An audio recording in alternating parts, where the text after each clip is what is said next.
All right. Hey everybody, how you doing? So today I'm going to be doing some freeze drying, and a couple of you guys had went on there and said you want to see me do it. One thing I'm going to be doing is I'm going to be freeze drying some pineapple. And it's just canned pineapple that I've had in there for a while. So the first thing I'm going to do is I'm going to make sure I drain it off really good. So let me get that done, and we'll go from there. Now, I have my pineapple here, and I strained it off into a bowl. The reason being is I want to save the juice. I can can that for later. I can put it in ice cube trays and freeze it. I could even freeze dry the pineapple juice. It's got a lot of high sugar content in it though, so I'm still learning. So I'm going to take you on journeys with me with this freeze drying. So these are my trays that came with it. I do have covers on them. You don't have to put the covers, but it's sometimes easier for cleaning. And so what I'm going to do, let me get this so you can see it. I'm just going to lay these pineapples out on here. And it looks like the width is 2 across, which is good. And I've dried some fresh pineapple before when I first got this, and it does okay. But because of the caramelization of the sugar, it kind of had like a little bit of a brown tinge to it. This is canned pineapple, and I want to see if it does anything different. So I'm just laying it out in a tray in a single layer. Now, some of the foods you can layer up, like I did a bunch of cranberries. These are my cranberries I did the other day. And I broke them up so that they would pop. And then I just layered them up, and it was fine.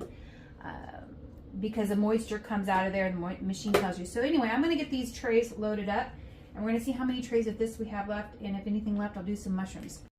All right, so I got 3 1/4 tray done, and I have 5 trays. You always want to try to use all your trays in your freeze dryer. So what I'm going to do is I'm going to chop some mushrooms up, slice them up.